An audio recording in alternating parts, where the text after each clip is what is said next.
the closer and closer it gets to a fight, the more it goes away from the physical and the more it goes into mental.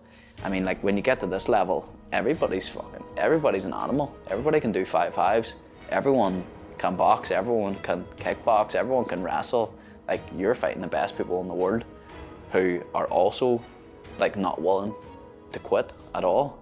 So like it goes away from a physical, and the last few weeks it goes more into a mental game of like keeping yourself sharp and keeping with the positive affirmations and telling yourself you're the fucking man.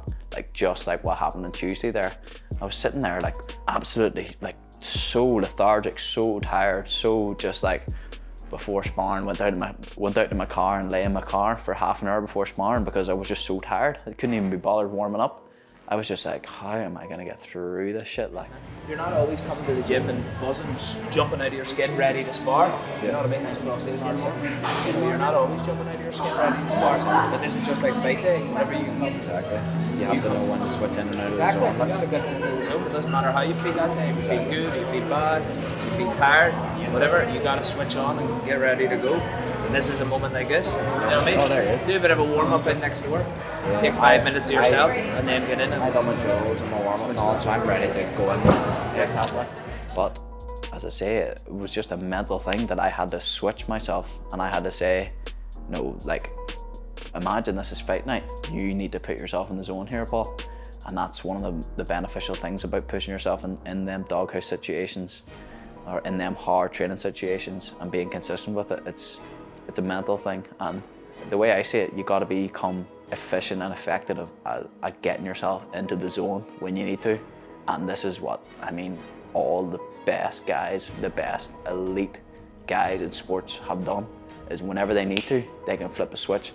By whatever means they need to do to flip that switch, they can flip it like nobody else can flip it.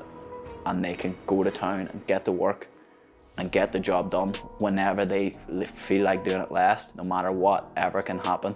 When it comes to fight day, I know I can switch myself into that zone and I can get the job done. And I've done it before in my career where things have been terrible before the fight. Terrible. And I just went, right, well that doesn't matter now.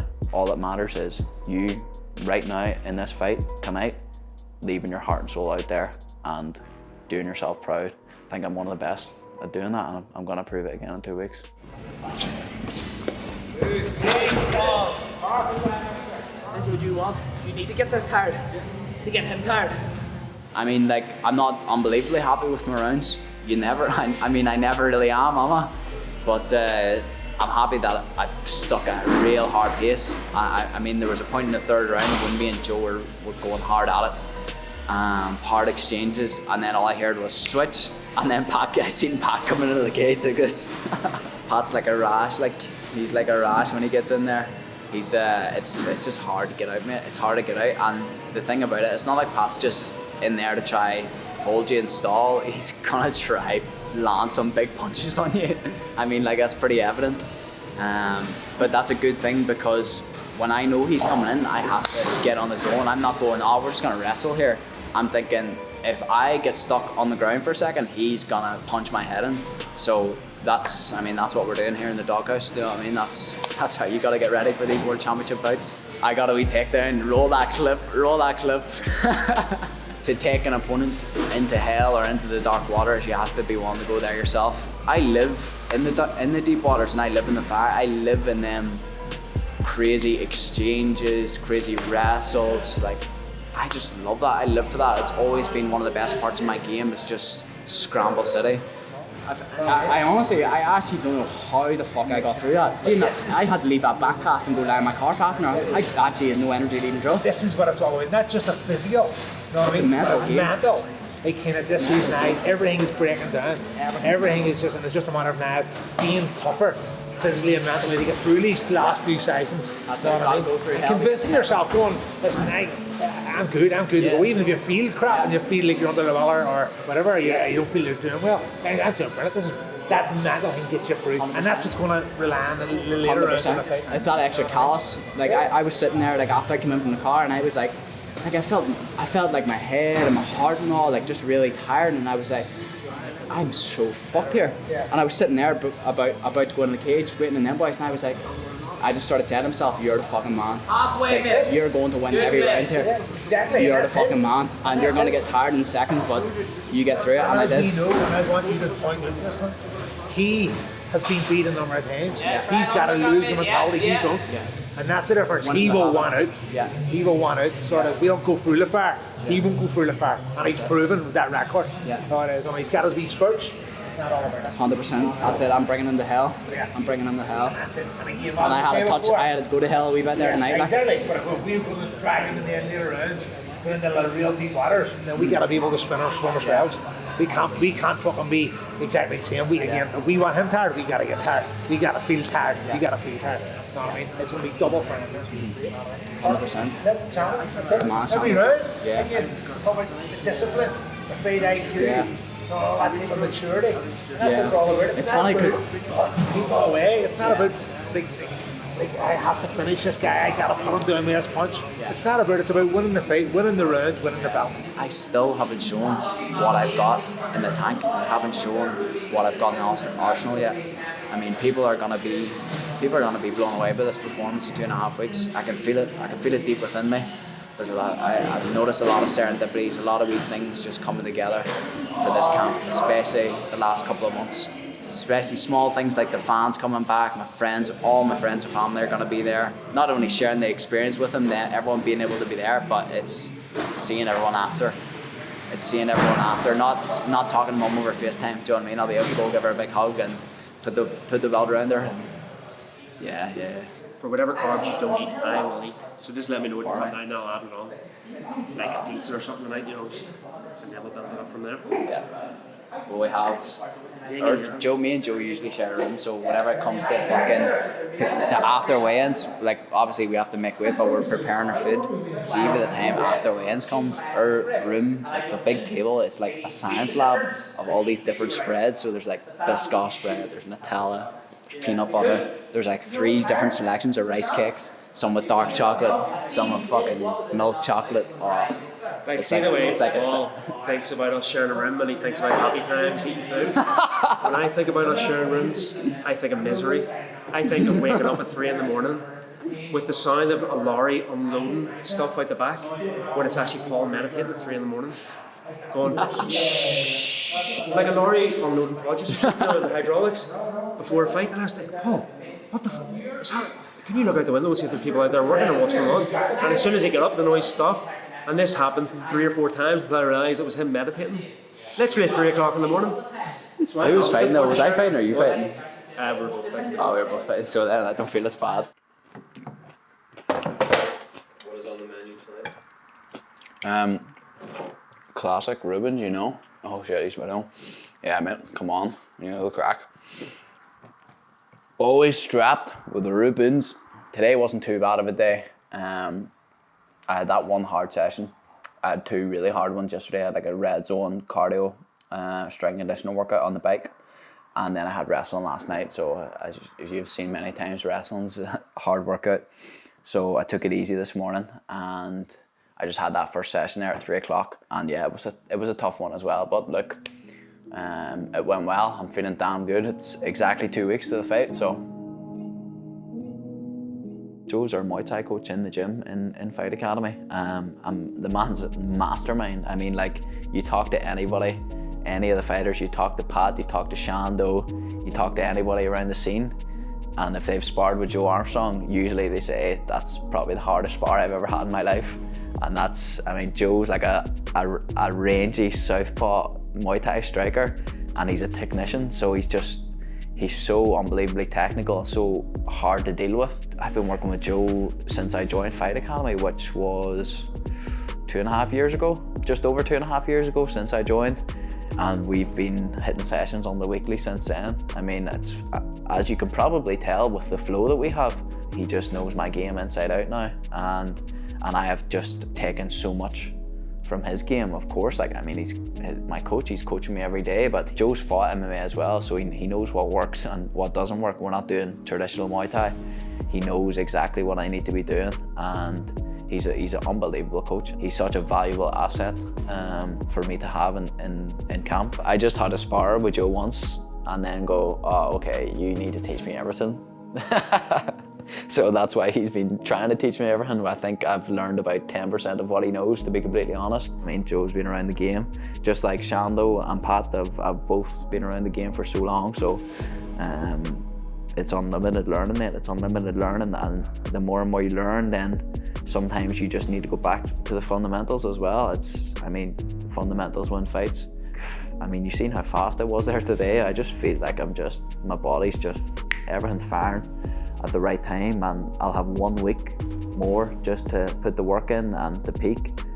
I want to be able to beat these guys on my worst day. I have to be able to beat them on my worst day, because as I said, we don't rise to the level of our expectations.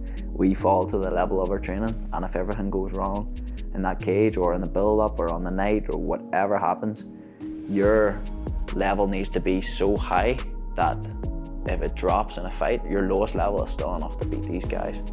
And of course you add heart and willingness to win on top of that, which I always have. I'm a hard man to beat. And I mean, this is what the work's for. I mean, like, this is what all the hours every single day is for, is to beat these guys on your worst day and to become the best possible martial artist that you possibly can be.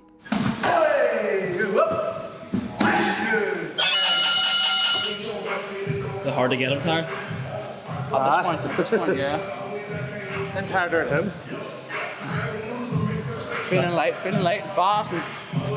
He's 30 seconds recovery and he's already talking away to you there. Yeah, fine. It's 6 p.m. here, and I would love to just lie on my sofa here and watch Netflix for a few hours and then hit bed early. But these are like the small things that people don't see a lot of the time. Is I'm going to go now to another gym outside of Belfast. I'm going to hit a green zone run for 40 minutes. I'm going to do that. I'm going to do my mobility work, which usually lasts about 45 minutes, especially, and it has to be done at the end of the week. I mean, like, if I don't do my mobility routine now, I'm going to wake up like an old man tomorrow. And that, at least for me, I find that has an impact on your muscle soreness for sure, 100%. And once I do that, then I'm doing a swim, then I'll be jumping into the sauna. And because it's that part of camp, I'm building my tolerance to the sauna. So at the minute, I'm at 40 minutes in one sitting. I'm going to be down there for like 3 hours. I'll get a shower and I'll come back here and it'll be about 10 p.m. And this is just like these wee small things that may make a 5% difference to my training tomorrow or Sunday. But 5% is a lot when you're at this highest level. And this is just, I mean, these are just the wee things that you wouldn't even think about is involved in being the best in the world. And you don't have to do these things, but I mean, if you want to be world champion at 24 years old, I mean, these are the things that's put me here and that's put me in this position. It's these wee small sacrifices. And this is why I everything else comes secondary to training, because I could go chill out with my mates tonight. Do you know what I mean? I could go drive to Derry and see my family, but like, this work has to be done. This is my duty. This is what has to be done for me to be the best in the world. And I mean, that's what my life is dedicated towards at the minute. Everyone's falling into place perfectly at the right time, and yeah, weight's good. I really have no complaints here. I'll do 1 more week's hard training, or maybe 5 days more hard training, and then that's me. All the hard work's done. I'll spar Sunday here. I'll spar Tuesday, and I'll do a couple of hard conditioning sessions, and then that'll be me to the fight. Fight week's usually spent very, very chilled out. I still do my training. I keep moving every day. I do my run, my shadow box, and a bit of pad work. But fight week's pretty chill. I always look forward to it because I try to have everything all read up, all the training, of course, all the hard work's done, and I can just sort of chill out and have a lot more time to myself. And by the time the end of the week comes, by the time it comes to fight and weigh in, then I'm raring to go.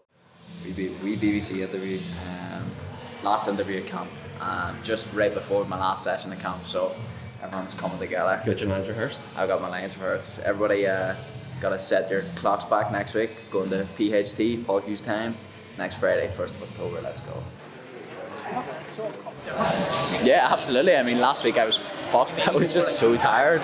I mean, you just get these days. There's days where you just feel horrific and you feel lethargic and you feel under-recovered. And that just happened to be sparring day last week, and it just didn't fall at the right time. But as you've seen, I got that shit done. And here we are this week, we're 9 days out. I feel absolutely unreal.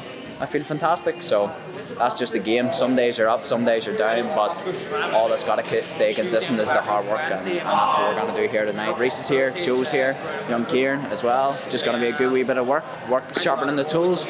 Some good hard scrambles, of course, with the wrestling, keep the lungs going, and yeah, that's us. You can't be the best guy in the room always. I mean, you're only going to get so far once you're that guy.